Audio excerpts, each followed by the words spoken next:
Ginagaya mo lang kay Laro TV ang content mo, gawa ka ng sarili mo, mema ka lang. Nasa spin na yan, meaning malaking chance na totoo yan.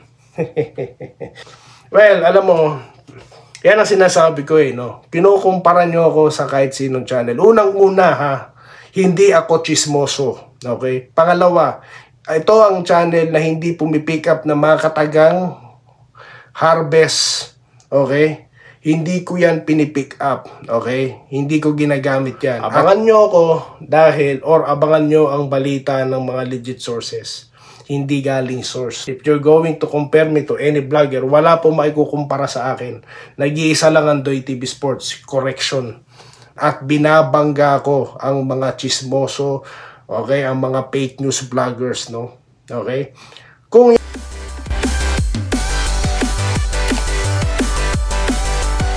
Yo, what's up? Welcome back. Dito po si Denriga, Doy TV Sports. Well, mabilisan na lang po ito, no? Ito po yung follow-up update dito po kay Justin Brownlee, no? Dahil alam ko, nag-aabang na po kayo, no, ng update. So, meron na po tayo from legit sources, okay? Yan ang ating pag-uusapan at mga pa-shoutout, okay? At, of course, iba pa pong update sa PBA katulad po ng bago moniker ng TNT, okay? So, bago po yan, kung di pa po kayo subscriber ng channel na ito, 15K na po, no? At ako po yung nagpapasalamat sa inyo, no? Sa patuloy nyo pong pagsuporta, no? Ayan po yung video, no? Kung di nyo pa po napapanood, nako po guys, no? Hindi po yan nag-notify sa inyo dahil wala po yung hashtag, no? Basta niligay ko lang dyan yan. Okay, kung sino panoorin nyo po guys, no? Bago ang video ito. Okay? So, yun na nga po guys. Update tayo dito kay Justin Brownlee, no? Kasi nga po, naglabas ng statement ng SBP, no? Kasi nga po may naunang balita, no? Kung matatandaan nyo po, inulat din natin dito na may nirelease po, no, ang spin.ph, no? At ang nirelease po ng .ph is unconfirmed reports pa po yun, no? Nakalagay kasi from the source, di po ba? Kaya kung matatandaan nyo guys, hindi ko po yun totally pinick up. Sinabi ko lang na yes, I aware of the situation na may napabalita kay Brownlee, pero hindi ko po tinapik kung ano yung nilalaman nun. Dahil it's unfair guys, no? Na i-report mo hindi pa confirm, di po ba? Tapos ang panggagalingan, source. Kilala nyo naman po ang Doy TV Sports. Hindi po yan nakikinig sa mga chismis. Hindi po nakikinig yan kung saan galing source, no? Pero dahil alam ko, pupunta kayo sa akin, no? Dahil makikibalita kayo. Pipick upin ko yan, pero hindi yung kabuuan dahil is unfair. Ngayon, ito po, ng update, no? Galing po, no? Sa Philippine Star, okay? Galing din po sa Spin, no? Naglabas na rin ng follow-up report ng Spin at Manila Standard, no? So, ano po yung nilalaman, no? Ibubuod ko na lang po. Aware ang SABP, no? Okay? Na, tawag dito, na nakareceive po nga itong si Justin Brownlee, no? Ng notice of an adverse analytical finding. Brownlee is currently dealing with the situation aided by his US-based lawyers. So, yan po muna ang update. Okay?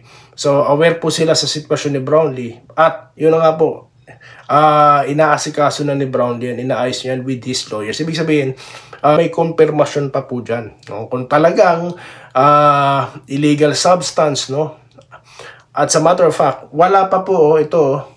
SBP wishes to clarify that FIVA has not issued any official ruling as of the date. So wala pa po, or as of date, wala pa po official ruling from the FIVA. Ibig sabihin, nasa due process pa po ang lahat, no? Okay, bago sila maglabas ng kanilang rule. Okay, kung ano ba talaga. Ngayon tuloy, anong nangyari? Dahil nga po yung ibang mga mga for the views, no, for the followers, nagsilabas na po ng kanilang mga sinakyan na nila, no, yung naunang report without confirming the situation, no. SBP nag-release na sila ng statement kasi nga po mas maganda po siguro na maglabas ng kumpletong report about sa tao kaysa po maglabas tayo ng ganyang klase ng incomplete report at sasabihin from the source.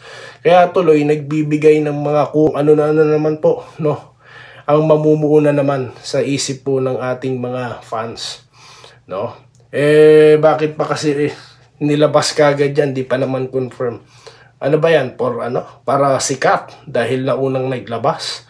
No? Ako naman po, hindi naman dapat i-conceal kung talagang konfirmado yan. Pero ang akin lamang po, sana yung kumpleto po muna. Para po alam natin ang buong istorya. Hindi po ba? Mas maigi po yan eh. No? So yun lamang po. No? Kaya kung papansinin nyo, sila yung nauna sa spin. Tapos, nung nagsalita na po ang SBP, tsaka po sumunod yung mga media. Ibig sabihin, yan po yung tinatawag kong legit sources, no? Na may pinanggagalingan na po ng informasyon. Hindi kung kani-kaninong source, no? Hindi natin alam kung yung source na yan. Mga chismoso lang yung mga yan. Di po ba? Mga gustong magpasikat. Di po ba? So ngayon, sinundan na po. Kaya ito, nire-report ko na. Kasi nga, galing na yan sa SBP. Sila, no? Sila ang lehitimo na dapat panggagalingan yan, no? Okay? PIBA, SBP, it's either sino sa kanila dahil sila po ang mga opisyal na tao, hindi kung sino-sino mga source. Okay?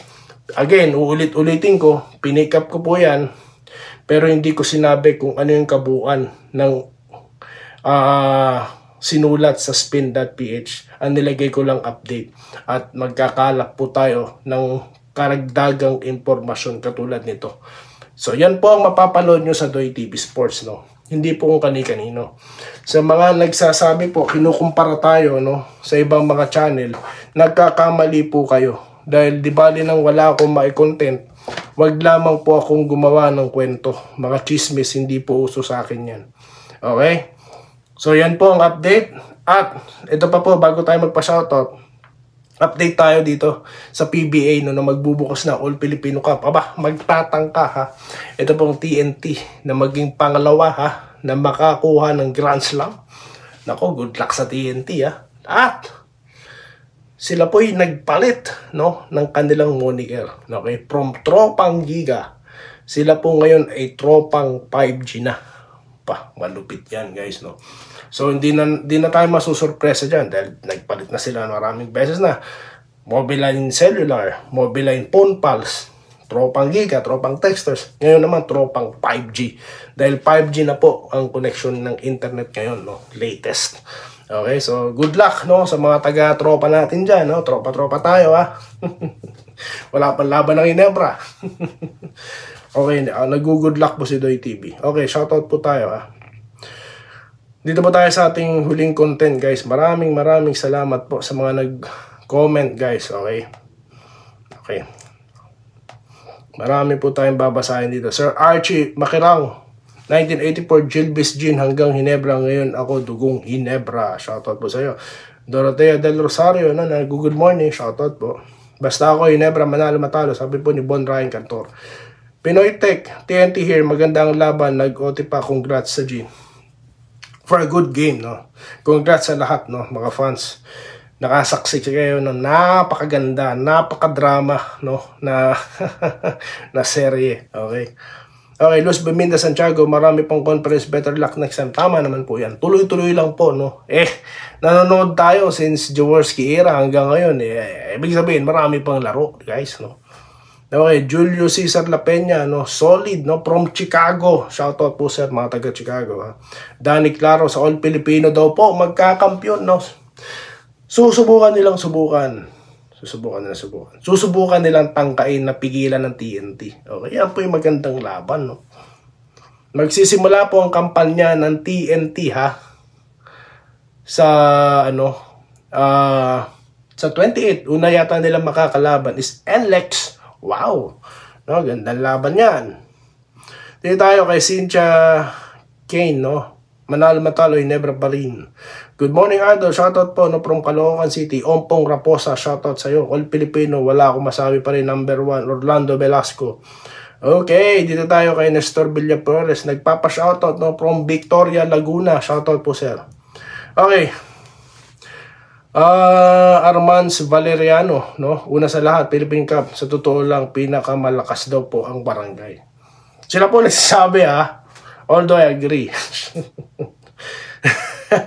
Talo naman kayo. All Filipino nga pinag-usapan natin. Tapos na yung Commissioner's Cup. Relax. Good morning po, sabi ni Renantes Yoson. Shoutout po. Ito po, Ginebra. Meron pa siyang logo na Ginebra ako, ha? Ngek, ginagaya mo lang kay Laro TV ang content mo, gawa ka ng sarili mo, mema ka lang. nasa spin na yan, meaning malaking chance na totoo yan. Hinebra ka ba talaga? No? Well, alam mo, yan ang sinasabi ko no? Kinukumpara nyo ako sa kahit sinong channel. Unang-una ha, hindi ako chismoso. Okay? Pangalawa, ito ang channel na hindi pumipick up na mga katagang harvest. Okay? Hindi ko yan pinipick up. Okay? Hindi ko ginagamit yan. At binabangga ko ang mga chismoso.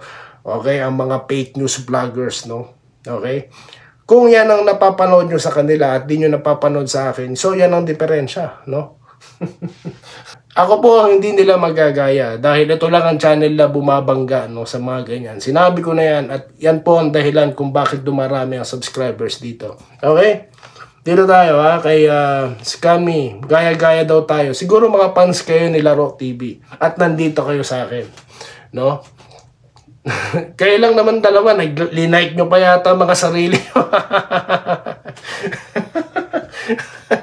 Nilike nyo pa mga sarili nyo, tignan nyo, walang umaayon sa inyo. Ang dami 98 comments, almost 100. Kayo lang nag-comment yan. High chance daw po na true. High chance, ibig sabihin, hindi pa totoo. No? Di ba? Kaya nga ako, sabi ko nga, inulat ng spin, alam ko magtatanong sila sa akin, kaya kinoment ko, ang gusto kong ipalabas, no? Abangan nyo ako abangan nyo ang balita ng mga legit sources. Hindi galing source. If you're going to compare me to any vlogger, wala po maikukumpara sa akin. Nag-iisa lang ang Doy TV Sports. Correction. Brad, Hinebra. Hinebra ka pa talaga. Okay. Kasi kung kayo taga Barangay Hinebra, sigurado nakasubscribe kayo sa akin. No? Kaya yan po ang aking warning sa mga subscriber po na solid dito sa ating channel. Yung mga maglalagay ng mga magpapakilalang Hinebra daw kuno sila, suriin nyo guys. No? Dahil pwedeng kumuha lang yan ng iyong views, ng inyong atensyon, no? at lolokohin kayo. Yan ang matindi. Hindi ako manlolokong vlogger, Brad. Wala nga akong logo ng Hinebra dito Okay? Yan po ang aking masasabi lang. Okay? Dito tayo kay Vicent Nava. Dapat i-block ang mga passion. Depende po, no? Ako nagbablock ako pagka wala na pong silbi, no? Hindi na po makakatulong, no? Yung kanilang mga komentaryo is disturbing. Binablock ko na po yung mga yon dahil may mga masasamang isip na po yung mga yun at hindi sila dapat makapaghasik ng ganyang kasamaan dito sa ating channel. May mga kategorya, no, bago po tayo mag-block. Good morning, boss. Kailan mag-umpisa ang All Filipino Cup? Lumalabas po itong Abril na po, no. If I'm not mistaken, this 4th, no. Correct me if I'm wrong, guys, no. Sa ating mga dyan, solid na nagko-correct sa atin, no. Pag may mali tayo, no. Okay, shoutout po muna dito kay Sir Joseph Pineda, Sir Nyenyeng Asca Sr., okay, kay Sir Ramil Gonzaga, kay Ma'am Irene Quilles at sa kanyang asawa. Okay, lagi nanonood yan. Carlito Protasio, okay, lagi nanonood yan. Okay, at kay Malyari Mascarinas, ayan, munti ko na makakalimutan. At marami pa pong iba, okay, napakarami po no. So, yun lamang po guys ang ating napag-usapan at muli ako po yung nagpapasalamat sa inyong patuloy na pagsuporta at magkita-kita po tayo sa mga susunod na video content dito lamang si Denrica Doy TV Sports muli. Maraming salamat po sa inyong panonood. Salamat po sa panonood. Subscribe na para sa mga susunod na basketball at boxing videos.